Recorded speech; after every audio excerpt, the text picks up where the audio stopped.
Ano po yan, talagang ganyan po ang kalakaran ho dyan, mga bossing, no? Best friend ni Yusek Cabral, nakapangalan, tapos bought by assistant ni Eric Yap. Na walang mga kakayahan bumili ho, mga bossing, ng property ganun. Not at the capacity to buy such a hotel either. The card. Later na. Yeah. Opo, later. Okay. So you must surmise that the beneficial owners of the source was Cabral, and then the one who purchased it was Mr. Yap. Ngayon, sige, talagang pag inimbestigahan, pupunta ka doon sa punto na gano'n. Etong mga tao na to, na mga nakapangalan, wala namang kakayahan bumili ng mga ganitong property.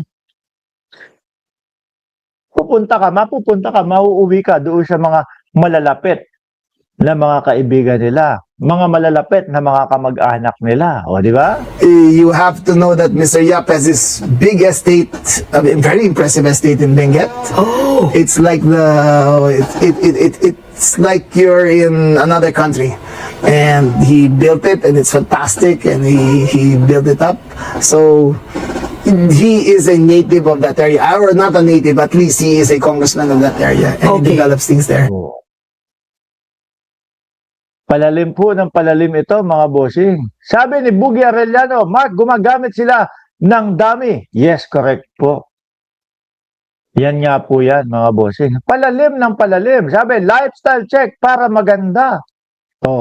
Ngayon mga kababayan, dahil po ng palalim itong mga bossing, akala nyo matatapos na ng ganyan kasi naiburol na.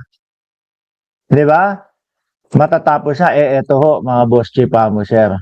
Ang sabi sa Kongreso ho, mga kababayan, hindi pa daw ho tapos ito, mga bossing. No, hindi pa daw ho tapos, mga kababayan. Bakit daw? Mga solon, mga congressman, umaapilang imbestigahan ang pagpanaw ni ex-DPWH, no? Yusek Cabral. Nung inumpisahan ho nating ma-vlog ito, mga bossing, 4 ang nakikita natin no? Nandoon po yung posibleng nagpakamatay. Nandoon po yung posibleng pinatay, no? Dahil po merong mga malalaking mga pangalan na madadawit kapag talagang naglabas na ng testimonya o naglabas na etong si Yusek Cabral. Ulitin ko may iniisip na nagpakamatay, may pumatay, no? Nadisgrasya at buhay pa din ho hanggang sa ngayon, mga kababayan.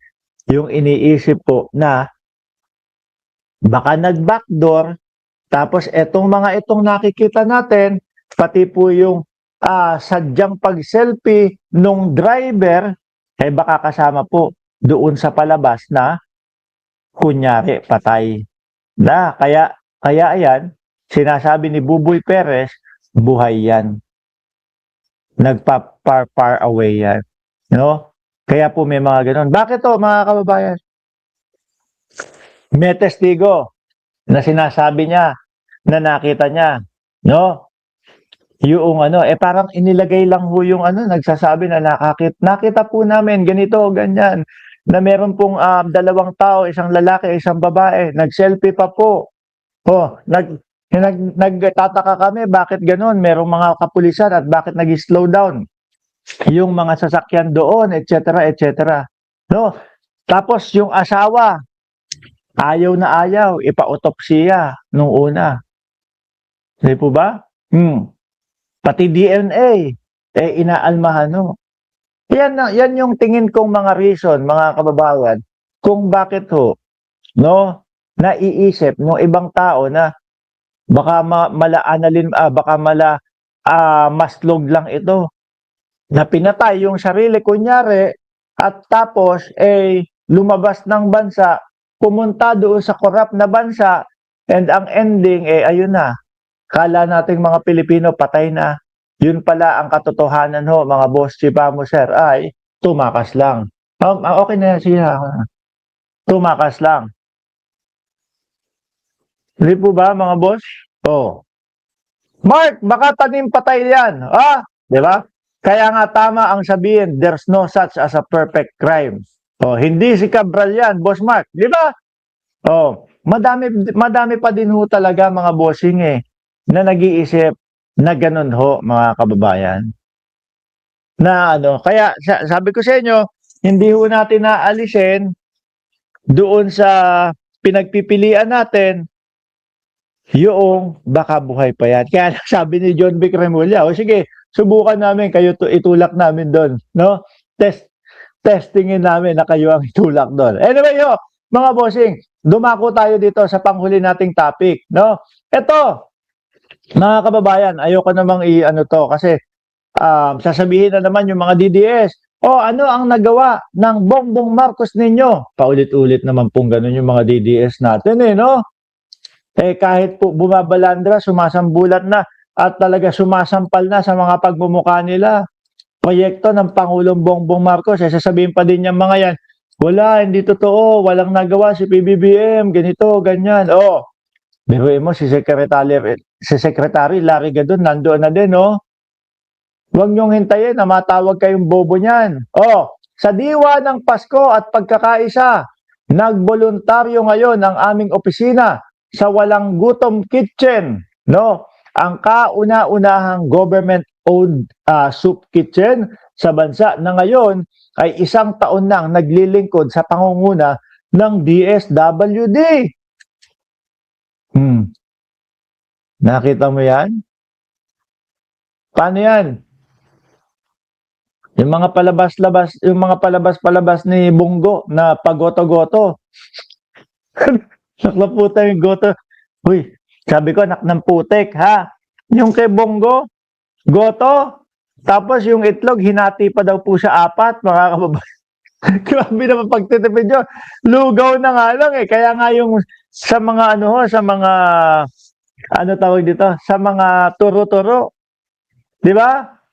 Pinakamatubo po. Kaya may tinatawag na tubong lugaw. Kasi bakit? Kapag pagka kumukonti na yung lugaw mo, lagyan mo ulit ng tubig, lugaw pa din ang tawag doon. Di ba? Ito, walang tipid ho, mga bossing. At kahit na po, ang ating gobyerno, si Pangulong Bongbong Marcos, ay tuloy-tuloy lang. Pulongges Yotba, shoutout sa iyo. Tuloy-tuloy po sa pagsugpo ng korupsyon sa ating bansa, mga bossing, hindi naman po napapabayaan yung mga kapwa natin Pilipino. Na nagugutom po. Tuloy natin dito. Bukas ito sa publiko at tumatanggap ng volunteers. Inaanyayahan ang lahat na makiisa upang maipadama ang init ng Kapaskuhan sa mas maraming pamilya. Di ba? Ang dami pala, Tsaka hindi tinipid yung yung lugar, hindi po tinipid yung pwesto, mga bossing. Maganda talaga,